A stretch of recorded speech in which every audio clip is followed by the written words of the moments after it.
Welcome to the True Crime Studio, where we share compelling and heartfelt stories that explore redemption, resilience, and the bonds that hold us together.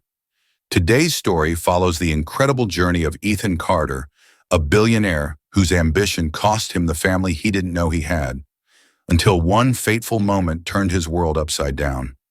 Stay tuned as we uncover this moving tale of mistakes, redemption, and the power of second chances. Let's dive in. Wednesday afternoon at Midtown Plaza, the heart of the city's hustle and bustle. The mall teemed with life, families browsing shop windows, children begging for treats, and the faint hum of music blending into the murmur of conversations. Amidst the crowd, Ethan Carter walked with the measured pace of a man who commanded empires, yet seemed perpetually restless. A real estate tycoon with properties spanning continents, Ethan moved through the world as if he owned it.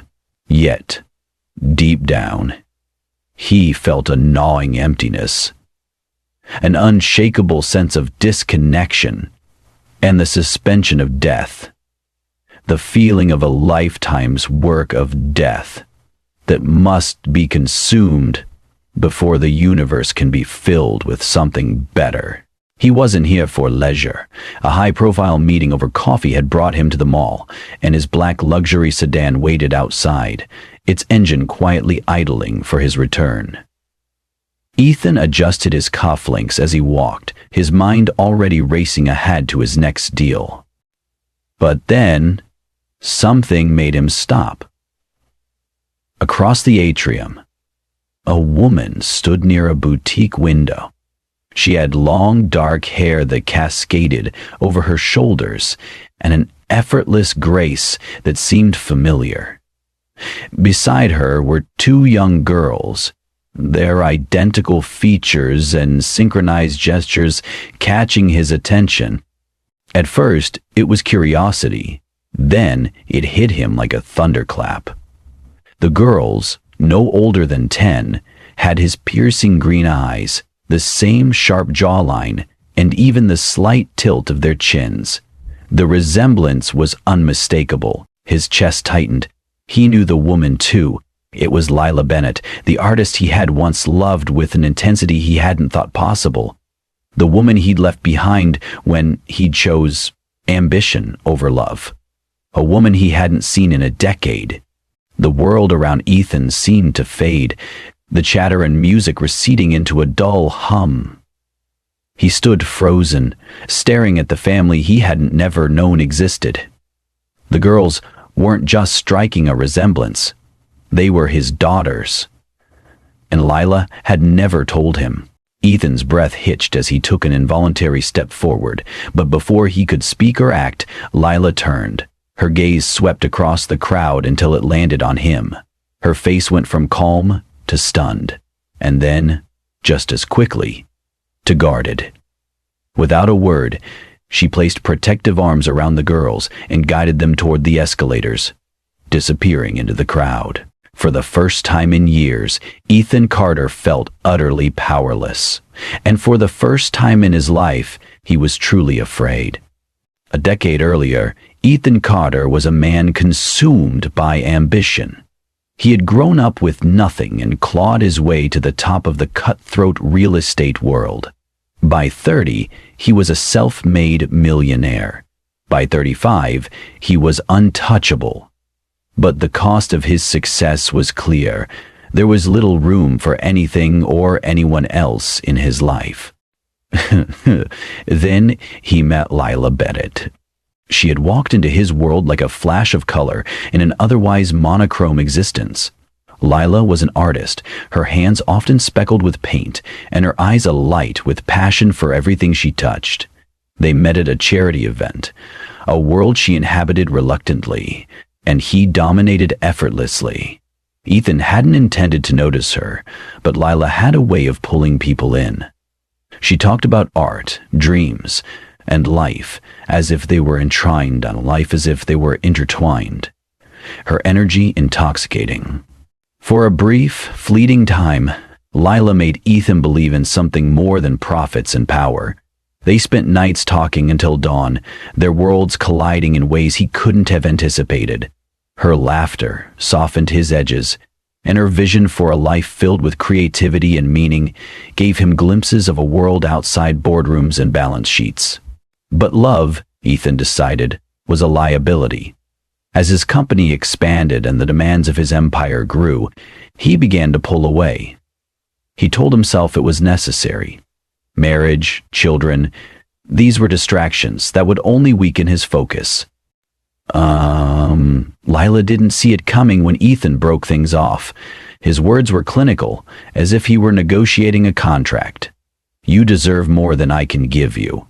I need to stay focused. Focused. The word had haunted Ethan for years. He'd walked away, thinking he was doing the right thing. In truth, he was afraid. Afraid of vulnerability, of commitment, of anything that couldn't be measured in profit margins. What he didn't know was that Lyla was already carrying his children. She had called him once, a week after he left, but Ethan didn't answer. He was in the middle of a crucial merger. When he saw her name flash on his phone, he silenced it without a second thought. She never tried again. Lyla moved away soon after, vanishing from his life as completely as he had vanished from hers. Ethan buried the memory of her under layers of work and wealth, telling himself he had made the right choice. But now, standing in the middle of Midtown Plaza, the faces of the two little girls with green eyes told him otherwise. His past had caught up with him, and for the first time in years, Ethan Carter felt the weight of what he had lost. Ethan stood in the middle of the bustling mall, his mind reeling. The sight of the girls, the realization of their resemblance to him. It all hit with the force of a freight train. His perfectly structured life, meticulously built on control and ambition, suddenly felt fragile. He couldn't stop replaying the moment he saw Lyla's face. It was unmistakable. These were his daughters, and Lyla had kept them from him. As the crowd moved around him, Ethan's heart raced with questions. Why hadn't she told him? Had she hated him so much? Or had she assumed he wouldn't care? The thought was like a knife twisting in his chest. He clenched his fists, trying to steady himself, but the tidal wave of emotions wouldn't relent. Regret, anger, guilt, and an ache he couldn't name. He forced himself to move, his feet carrying him to the parking lot, where his driver waited in the sleek black sedan. Sliding into the back seat, Ethan leaned his head against the cool leather. Normally, the car was his sanctuary, a place where he could think clearly, but now it felt suffocating. He barked an order at his driver, "Circle the mall." The SUV cruised around the busy streets as Ethan's sharp green eyes scanned every corner, searching for Lyla and the girls.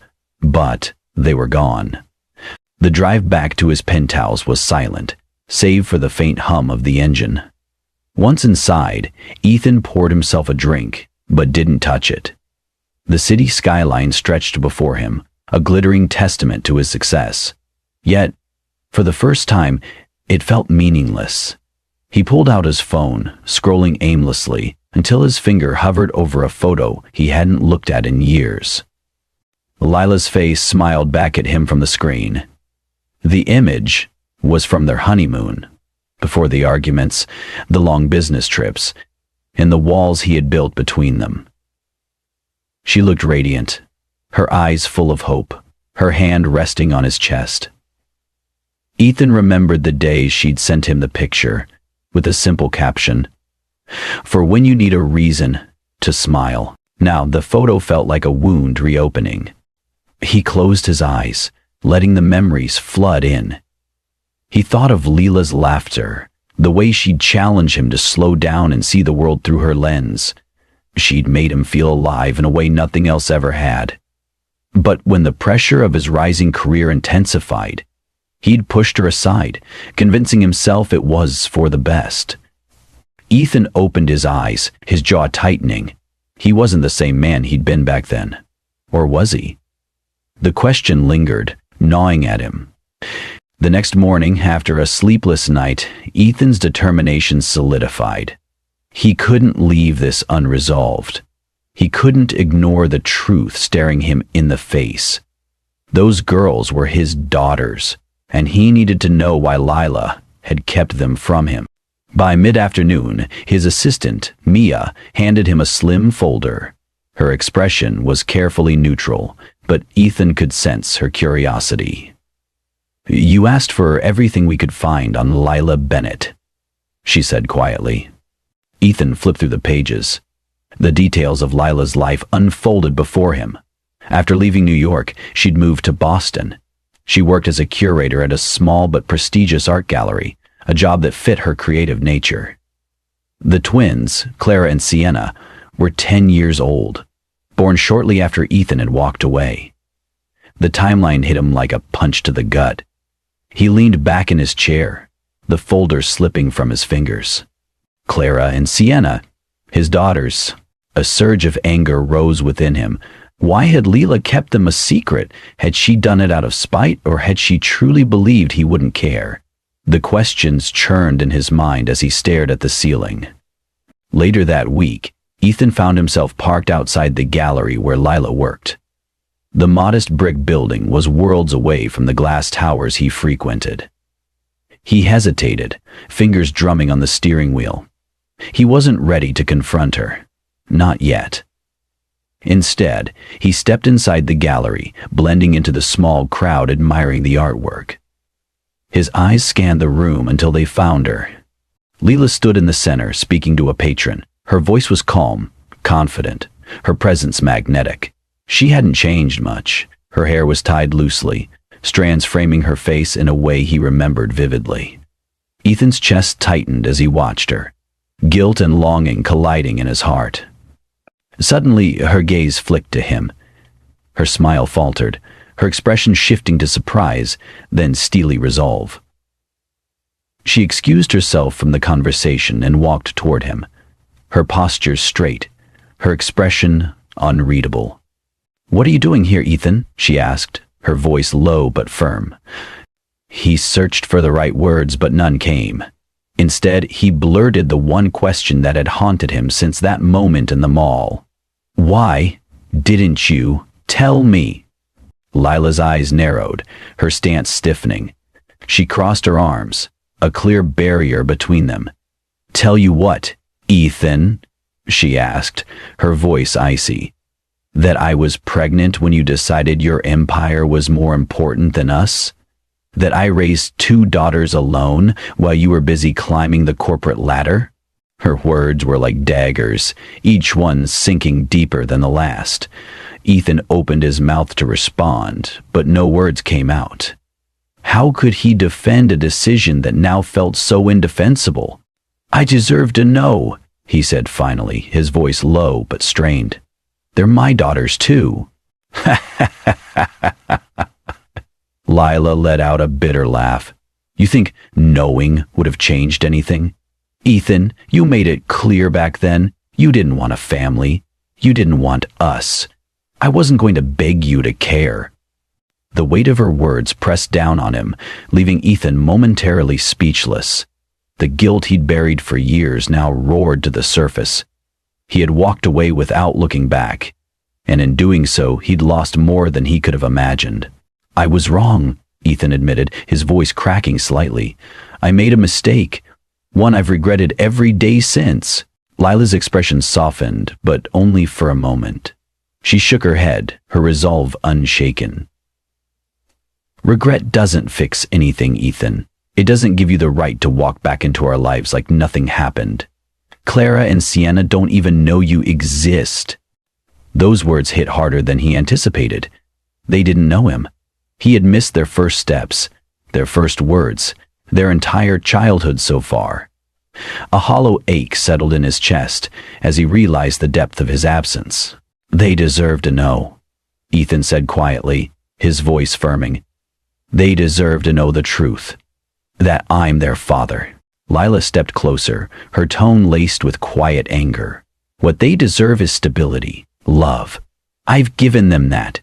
You forfeited that right when you left." Incredibly, Karen's right hand dropped to the side of the desk, and her hand came up quickly with a crystal.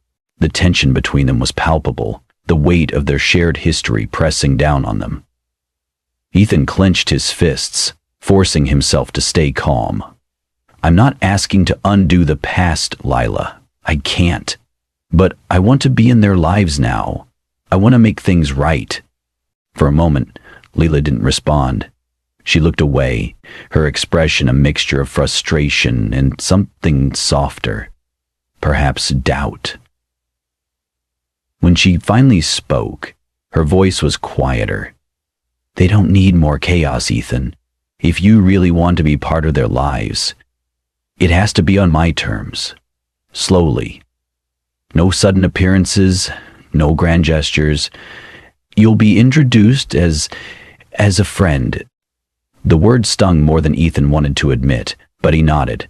If that's what it takes, he said, his voice steady, I'll do whatever it takes. Lila's lips pressed into a thin line as she studied him, searching for sincerity.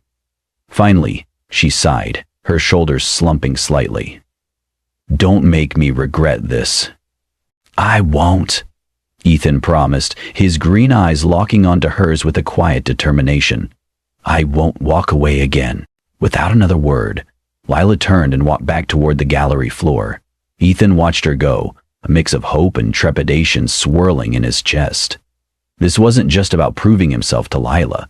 It was about earning the trust of two little girls who didn't yet know he existed. And Ethan was determined not to fail them. Ethan's world shifted in the days that followed. The high-stakes deals and towering skyscrapers that once consumed him now felt secondary to the new mission before him, earning a place in the lives of Clara and Sienna. He was a man accustomed to control, but this time, control wasn't an option. He would have to play by Lila's rules. Their first meeting was arranged at a small cafe near the twins' school. Ethan arrived early, nerves fraying as he waited. The cafe, with its warm wood tones and the scent of freshly baked pastries, felt strangely intimate, a sharp contrast to the cold, sterile boardrooms he usually inhabited. He had faced down hostile investors and billion-dollar negotiations, but nothing had prepared him for this. The bell above the door jingled, and Ethan's heart raced. Lyla entered, a protective hand on each of the girls' shoulders. Clara, the quieter twin, looked around cautiously, while Sienna's bubbly personality shone as she chattered about something that had happened at school. Ethan stood, his hands clasped tightly to mask his anxiety. "Girls, this is Ethan," Lyla said, her voice measured. "He's an old friend of mine." Sienna was the first to react, her wide brown eyes lighting up with curiosity. "Do you like chocolate croissants?" she asked with a grin. "They're my favorite." Ethan chuckled, taken aback by her openness. "I do," he said, his voice warm. "Especially with extra chocolate." Sienna beamed, but Clara remained silent, her gaze flicking between Ethan and her mother. Ethan didn't push. He let the conversation flow naturally, letting the girls' energy guide the moment. By the time they left, Sienna had invited him to her next soccer game, while Clara simply offered a polite goodbye. Over the next few weeks, Ethan immersed himself in the girls' lives under Lila's watchful eye. He attended their soccer games, where Sienna darted across the field with boundless energy, while Clara held a steady strategic position on defense. At each game, Ethan stayed at a respectful distance, cheering quietly but consistently. Sienna warmed to him quickly, her enthusiasm and curiosity making it easy for her to embrace new relationships. She would run up to him after games, her face flushed with excitement, recounting every play in vivid detail. Clara, however, was more reserved. She would acknowledge him with a small nod, but kept her distance, her guarded demeanor reminding him of Lila's quiet strength. One afternoon, after practice, Ethan saw Clara sitting on the sidelines, tying her sneakers with meticulous care. He hesitated, then approached slowly, careful not to intrude. "Hi, Clara," he said gently. "You played really well today. You've got great instincts on defense. Hey, Clara. Thanks for giving me a break in here. Clara glanced up, her expression unreadable. Thanks, she said softly, before returning her attention to her laces. Ethan sat down on the bench, leaving enough space between them. You know, when I was your age, I wasn't very good at soccer. I tripped over the ball more times than I'd like to admit. A small smile tugged at Clara's lips, though she quickly hid it. Really? Really, Ethan said with mock seriousness. My coach said I had 2 left feet. It was a pretty embarrassing. Clara giggled quietly, and Ethan felt a flicker of hope. Encouraged, he continued. Do you like playing soccer? She nodded, her voice a little more open now. It's fun. Sienna always cheers for me, even when I mess up. Ethan smiled. That's what sisters are for. Do you cheer for her too? Clara's face brightened. All the time. She's the fastest runner on the team. Clara hesitated, then asked, Why do you come to our games? Ethan's heart raced. He knew this moment would come, but he had to tread carefully. Because I like watching you and Sienna. You're both amazing. Clara studied him for a moment, her young eyes wise beyond her years. Finally, she nodded slowly. Okay. It wasn't much, but to Ethan, it was everything. Lyla, watching from a distance, noticed the small shift in Clara's demeanor. As Ethan approached her after the game, she crossed her arms, her expression neutral, but not unkind. She's warming up to you, Lyla said quietly. Slowly, Ethan replied, but I'll take it. Lyla nodded, her gaze softening. Don't get too comfortable. It's going to take more than a few games to earn her trust. Ethan met her eyes, his voice firm. I'm not going anywhere, Lyla. For the first time, Lyla didn't argue. Instead, she simply nodded, and for Ethan, that was enough. Ethan's progress with the girls seemed to be gaining momentum, but life, as it often does, threw an unexpected curveball. It was an ordinary weekday when Ethan's phone buzzed with a call from Lyla. Her voice, usually calm and composed, trembled with urgency. Clara fainted during a doctor's visit. We're at the hospital. Ethan's heart dropped. I'm on my way, he said, already grabbing his keys and rushing out the door. When he arrived, the sterile fluorescent-lit hallway of the hospital greeted him, the antiseptic smell sharp in his nose. He found Lyla sitting beside Clara's hospital bed, her face pale but resolute. Sienna sat in a chair nearby, clutching a stuffed animal tightly to her chest. What happened? Ethan asked, his voice low but filled with worry. Lyla sighed, brushing a hand through her hair. The doctors say it's a minor heart condition. It's manageable, but we'll need to monitor it carefully. Ethan felt the weight of her words, the guilt pressing harder on his chest. I should have been here, he murmured, his voice cracking. I should have known. Lyla looked at him, her expression softening for the first time in days. You're here now, she said simply.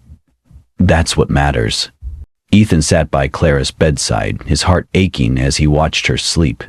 She looked so small, so fragile, and yet there was a quiet strength about her, a resilience that reminded him of Lyla. In the days that followed, Ethan stepped up in ways he never had before.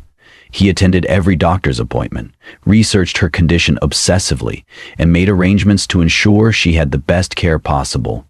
Lyla, though wary of his sudden involvement, couldn't deny the genuine effort he was making. One evening, as they sat together in the hospital room, Clara stirred awake. Her big, curious eyes blinked up at Ethan.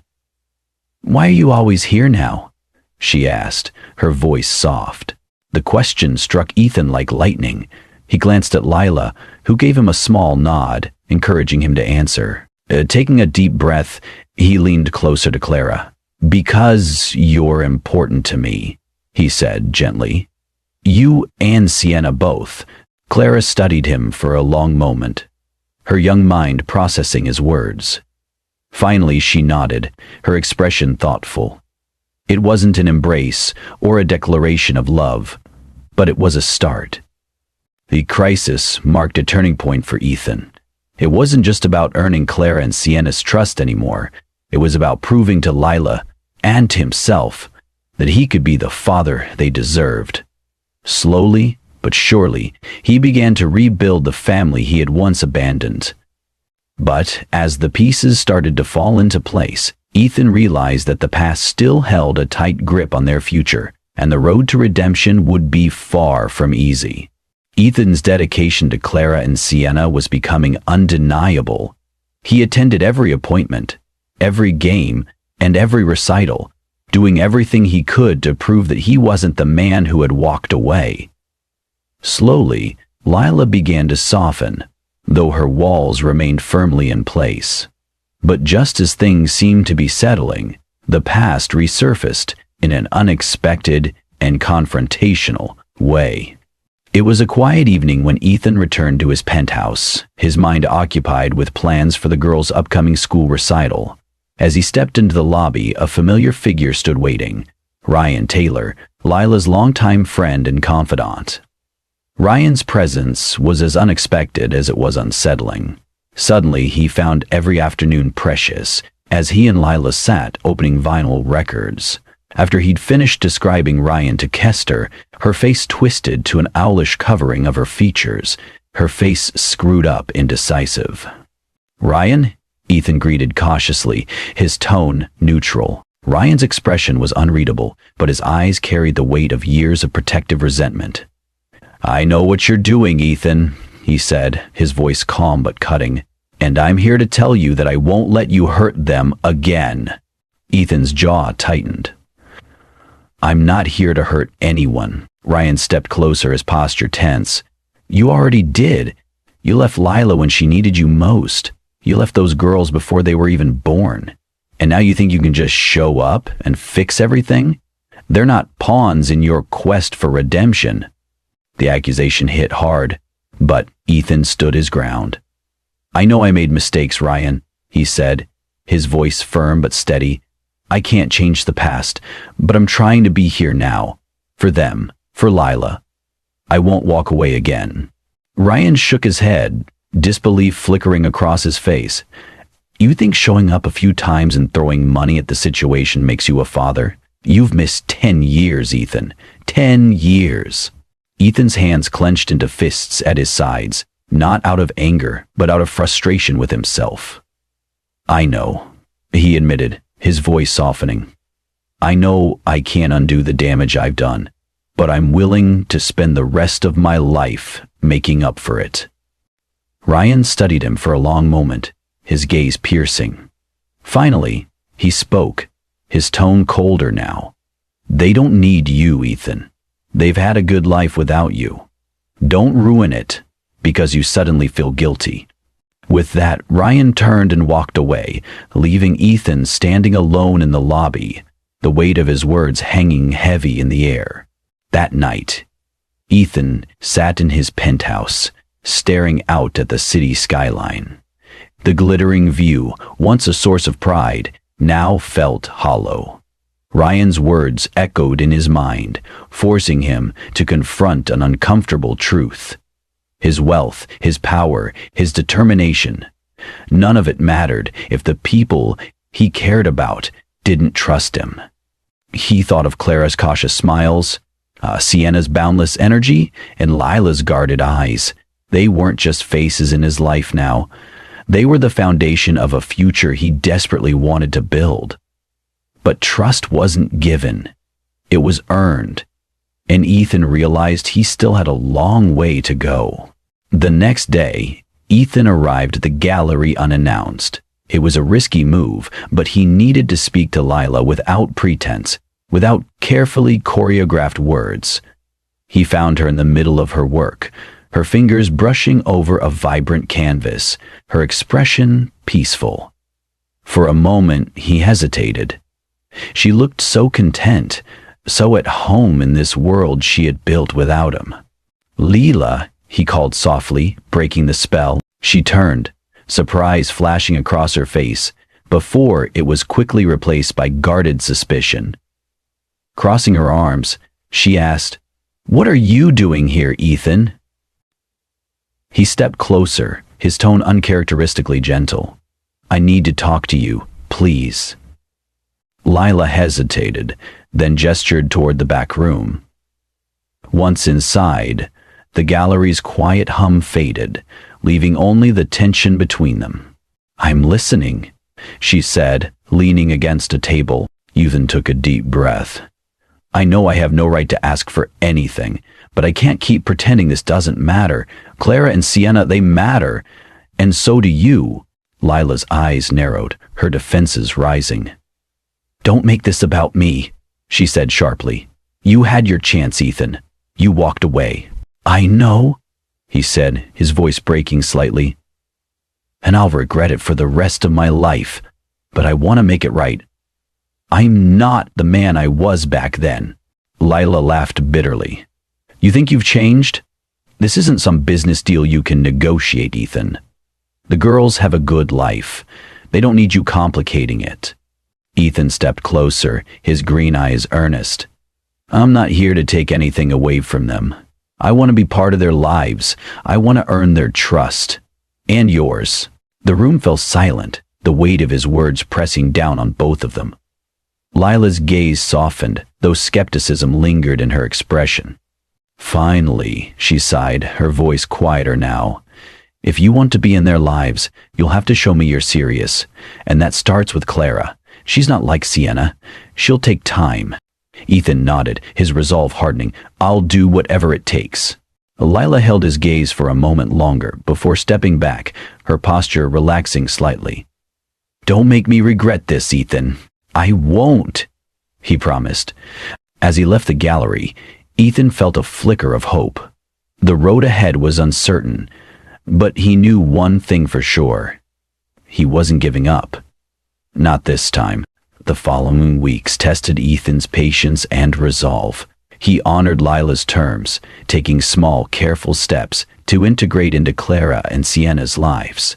Each interaction brought new challenges and small victories, and slowly, the fragile threads of trust began to form. Clara remained the greater challenge, while Sienna's bubbly personality made it easy for her to connect. Clara's guarded nature kept Ethan at arm's length. He attended her soccer practices, sat through piano recitals, and quietly celebrated her successes without expecting immediate recognition. His persistence didn't go unnoticed, but Clara's walls held firm. Then, one afternoon at the park, everything changed. Clara had been quiet during their walk, her brow furrowed in thought. Finally, she tugged on Lila's sleeve and whispered something. Lyla knelt, nodding gently before turning to Ethan. "She wants to ask you something," Lyla said softly, her expression a mix of encouragement and apprehension. Ethan crouched down to Clara's level, his heart pounding. "What is it, Clara?" The little girl looked him straight in the eyes, her gaze steady but unsure. "Are you my dad?" Time seemed to freeze. Ethan glanced at Lyla, who gave him a small nod, signaling it was time for the truth. Taking a deep breath, he turned back to Clara. "Yes," he said, his voice steady but filled with emotion. "I am." Clara studied him for a long moment, her young face unreadable. Finally, she nodded, her expression softening. "Okay," she said quietly, then turned and ran toward the swings, where Sienna was waiting. It wasn't an embrace or an immediate bond, but it was more than Ethan had dared to hope for. It was a start. In the months that followed, Ethan worked tirelessly to solidify his place in their lives. He attended every soccer game, every recital, and every family dinner Lyla allowed him to join. Slowly, Clara began to open up, sharing her thoughts and dreams in small, precious moments. Sienna, always the more outgoing of the two, fully embraced Ethan's presence, often pulling him into their games and conversations. Lyla, too, began to soften. While her protectiveness never wavered, she couldn't ignore the genuine effort Ethan was making. She saw it in the way he listened to Clara, the way he laughed with Sienna, and the way he respected her boundaries. The man standing before her was no longer the cold, ambitious mogul she had once known. He was someone who had learned the value of love and connection. Someone willing to fight for what truly mattered. The final turning point came on a chilly autumn evening. Clara and Sienna were performing a duet at their school's recital, their small hands gliding over the piano keys in perfect harmony. Ethan sat in the audience, his heart swelling with pride as he watched them. Lyla sat beside him, her posture relaxed for the first time in years. As the final note rang out and the audience erupted into applause, Ethan glanced at Lyla. She turned to him, a small but genuine smile on her lips. It wasn't an overt declaration of forgiveness, but it was a step towards something new, a future where they could rebuild what had been lost. After the recital, Clara and Sienna ran to Ethan, their faces glowing with excitement. "Did you see us, Dad?" Sienna asked, her eyes sparkling. Ethan knelt, pulling them both into a hug. "You were incredible," he said, his voice thick with emotion. "I'm so proud of you." For the first time in years, Ethan Carter felt whole. The towering skyscrapers and vast fortunes he had once chased now paled in comparison to the joy of holding his daughters close. He glanced at Lyla, who stood a few steps away, watching the scene with a quiet smile. Their eyes met, and in that moment, words weren't necessary. They both knew that while the road ahead would still have challenges, they had found something far more valuable than success: a family. Ethan's journey was one of redemption, patience, and love. It was a reminder that while mistakes cannot be undone, they can inspire transformation if we choose to confront them. For Ethan, the fight to reclaim his family was not about erasing the past, but proving day by day that he could build a better future. He learned that true success isn't found in skyscrapers or fortunes. It's in the quiet moments of connection, the laughter of his daughters, and the warmth of a family he almost lost. As the screen fades to black, the final image lingers. Ethan walking between Clara and Sienna, each holding one of his hands, while Lyla follows close behind with a soft smile. Their laughter echoes through the crisp autumn air as leaves swirl around them, a vivid testament to the bonds they've rebuilt. It's not a perfect picture, but a family finally finding its way back to each other. Thank you for watching this emotional and inspiring story here on the True Crime Studio. Ethan Carter's journey reminds us that it's never too late to make amends and fight for what truly matters. This story teaches us about the importance of family, the courage to confront our past mistakes, and the power of love and patience in rebuilding trust. If this story moved you, please give it a thumbs up, share your thoughts in the comments, and don't forget to subscribe to the True Crime Studio for more stories of redemption and resilience. Let's continue sharing and learning from these incredible tales. See you in the next video.